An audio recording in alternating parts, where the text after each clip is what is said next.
You're watching NTC News, DeKalb County's only television news source, on the campus of Northern Illinois University and from the Northern Television Center. This is NTC News Tonight.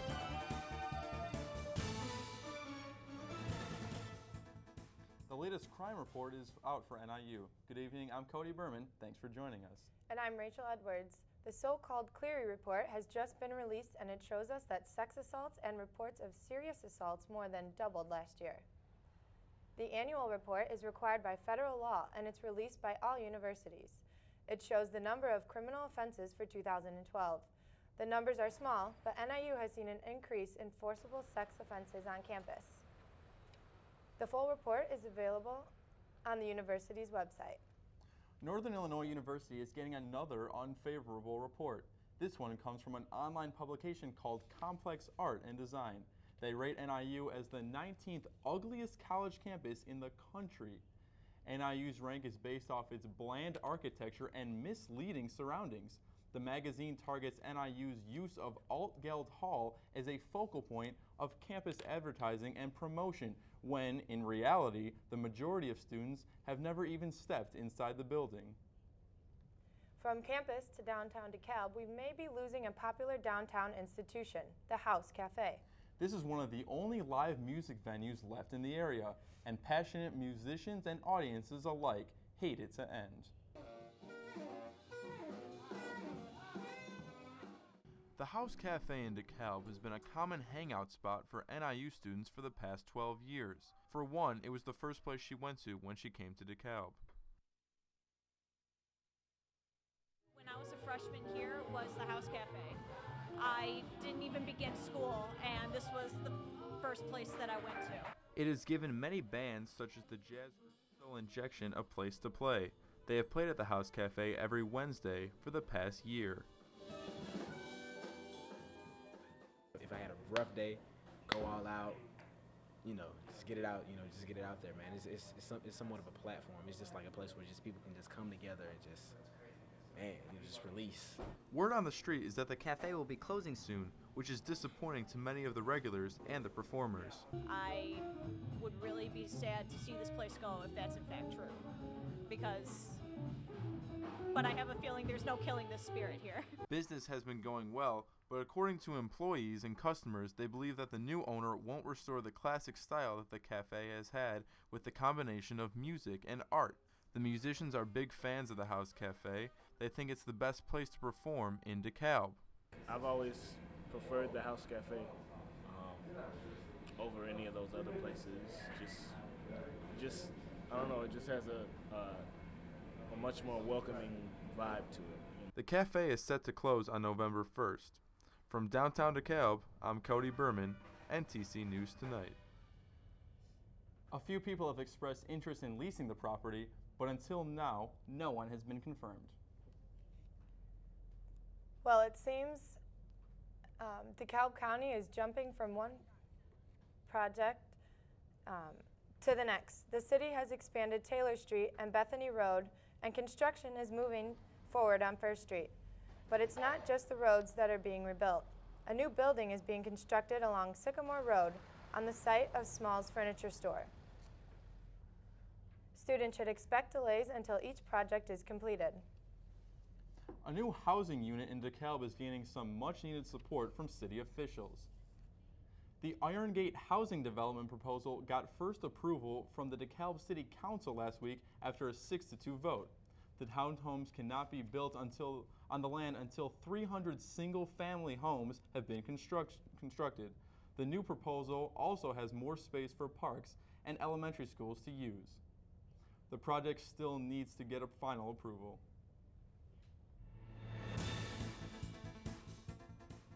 In Chicago, 2 CTA trains crash.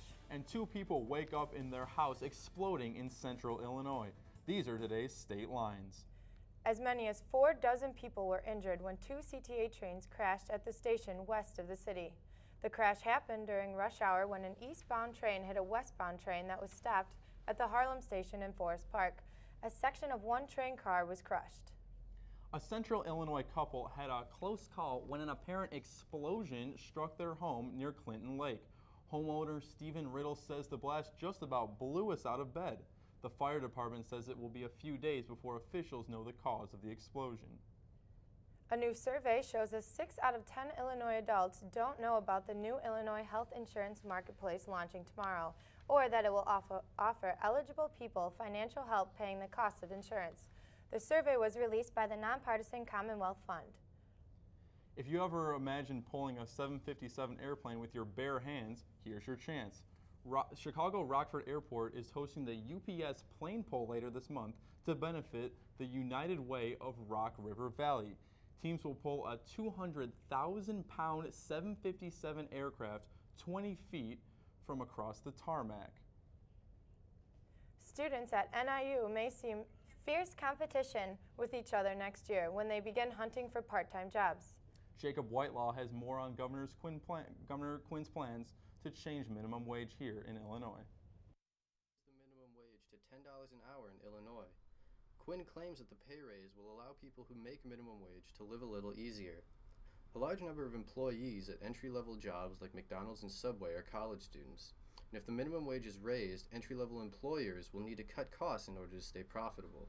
The one thing would be is we do have a high student base. And if you're trying to gain skill set for these students, I think you're really eliminating some of the jobs that they could at least obtain now. And so that I feel like Illinois already has the highest minimum wage in the Midwest. And if it is raised, it could be a double-edged sword for NIU students. Students looking for part-time jobs could expect more pay, but there will be more competition for those jobs. And people who are paid above minimum wage now will be expecting a pay raise. And so one of the problems with raising the minimum wage to $10 is it may make it so you'd have to raise other wages. People that are currently making $10 an hour will have to, if the business is going to try to keep them, may have to pay them even more because they're now anyone could make $10 an hour. The bill has been left hanging while Governor Quinn focuses on his re-election bid for 2014. This is Jacob Whitelaw for NTC News in DeKalb. The wage here in Illinois is $8.25 an hour, which is actually $1 more than the federal minimum wage. We wanted to know what you think, so we asked people around campus for their thoughts on the minimum wage hike. Here's what you told us.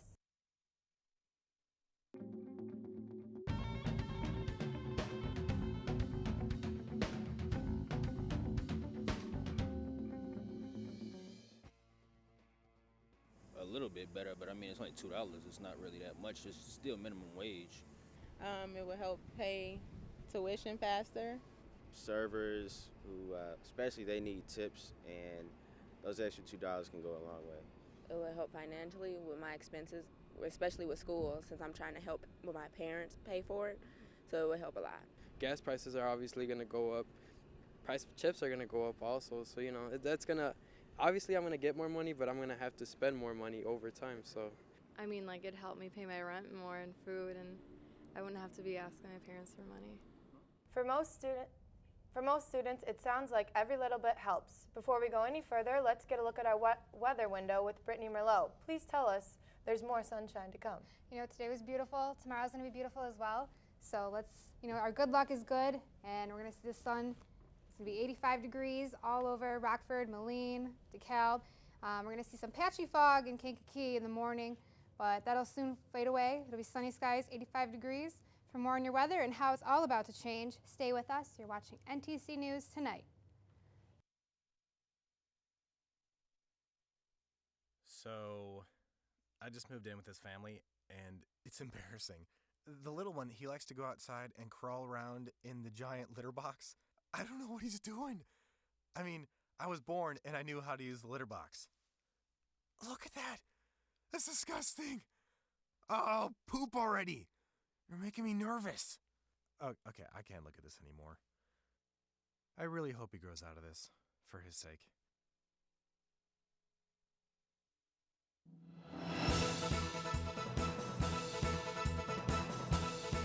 Welcome back. I hope you all enjoyed the beautiful weekend that we had. Sunny skies, beautiful weather. Humidity was pretty much at its low. We saw that storms pushed through Saturday, but they quickly went away just as quickly as they came in. We saw beautiful weather Sunday and on today. We saw a high of 75 degrees, which is just beautiful. Tonight we're going to see a low of 55 degrees, which is about 10 degrees above our average temperatures that we normally see this time in autumn. So definitely go for a walk, enjoy that weather, because it won't be here too much longer. Today we saw a couple showers pop up along the Gulf Coast, which wasn't too much of a deal, but what we are keeping our eye on up here is a few showers up to the northwest, and as those are forming, they're forming along a cold front. This cold front by tonight will be in the Dakotas, and as this keeps moving closer and closer to us, tomorrow it'll be in Iowa, Wisconsin area, and Wednesday night it'll approach Illinois, unfortunately bringing colder temperatures and showers along with it. Tonight we're going to see clear skies, low 55 degrees, a decent steady wind. Tomorrow, sunny, high of 85 degrees. Go out and enjoy your day because this weather won't be here too much longer. We're going to see a decent steady wind with gusts up to 25 miles per hour, so if you are out tomorrow enjoying the sun in your baseball hat, hold on to it tightly. Tomorrow night, mostly clear, low of 56. Winds are going to be out of the southwest, shifting west and calming down later on throughout the night. But that's not the only thing that's going to be shifting. Our weather will as well, as those sunny skies are going to dissipate pretty soon. Tuesday, high of 85 degrees. Wednesday, we're going to see a nice day, sunny skies. So those clouds are going to push into our area with that cold front. And as that does overnight, we're going to see showers start to form. Thursday and Friday, temperatures are going to continue to drop, unfortunately, with storms, showers, all of that in the future. So definitely bring your umbrella to class this week because those showers will be happening. That's it for weather.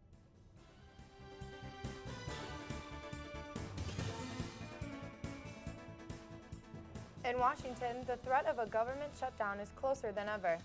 And 2 popes are headed for sainthood. Here's what's happening in today's World Watch.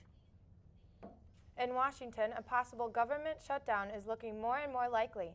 Overnight, the Republican-controlled House sent a short-term spending bill back to the Senate. Both the President and the Senate Democrats have said they will not approve any plan that includes changes to the health care reform. If no deal is reached, the government services will begin to shut down in a matter of hours from now. Pope Francis announced the canonization of Pope John Paul II and Pope John XXIII will be held next spring. The faithful will descend on the Vatican for the event on April 27, 2014. To be named a saint involves a series of steps, including leading a holy life and performing at least 2 church-verified miracles. John Paul II's sainthood comes more quickly than most other saints. Catholics worldwide called for the beloved Pope's speedy canonization immediately after his death in 2005. Amanda Knox is not in court back in Italy. Knox and her ex-boyfriend were convicted of killing her roommate, a British exchange student. Knox spent 4 years behind bars in Italy. 2 years ago, those convictions were overturned for lack of evidence. Last year, Italy's Supreme Court said the jury that acquitted Knox didn't consider all the evidence, ordering the retrial that started today. Bank overdraft fees and out-of-network ATMs costs have hit record highs. A survey group says bank fees have been rising for the past 15 years. People who withdraw money from other banks' ATMs now end up paying a total fee of $4.13. And that's today's World Watch.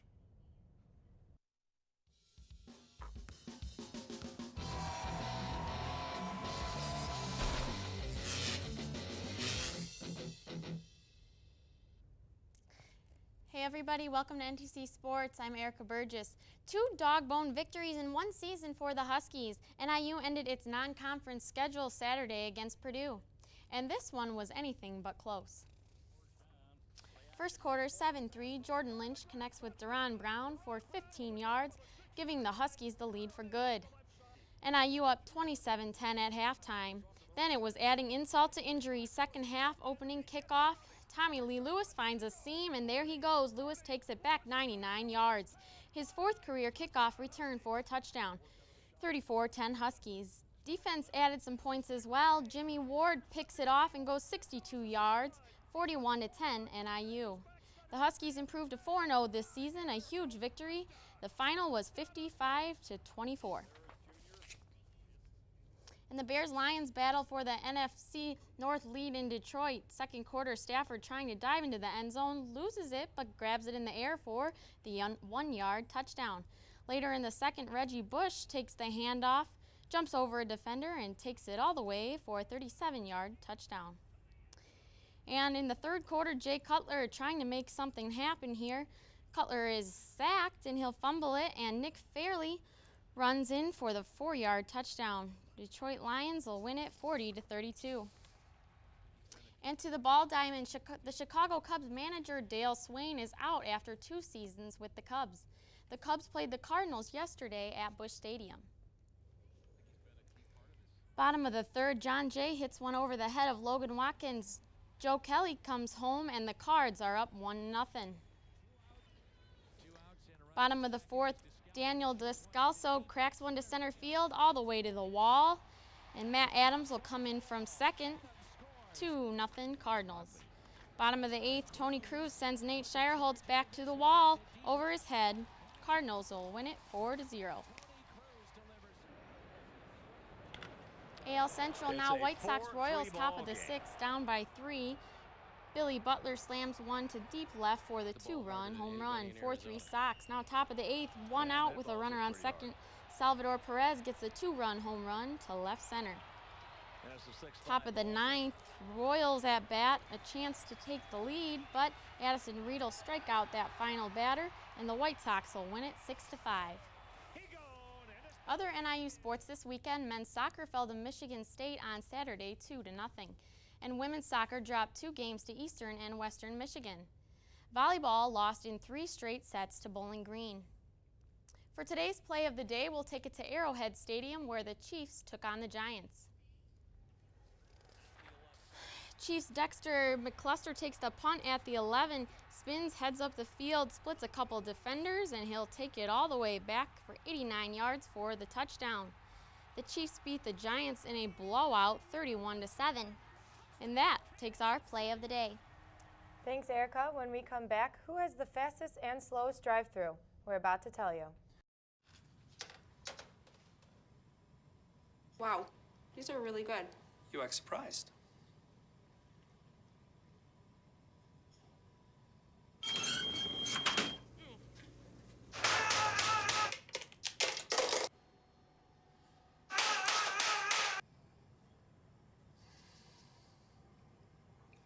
Practice makes perfect. You don't have to be perfect to be a perfect parent. There are thousands of teens in foster care who don't need perfection. They need you. They call it fast food. But a fast food trade publication says the drive-thru sometimes isn't the fastest way to get it. The study found an average drive-thru wait time is about 3 minutes and about 8 seconds slower compared to last year's average. Chick-fil-A was the slowest. Wendy's was the fastest with an average drive-thru wait time of nearly 134 seconds. Researchers say that the slowdown is mostly the result of a buster drive-thru lanes, more complex new products being offered at fast food chains.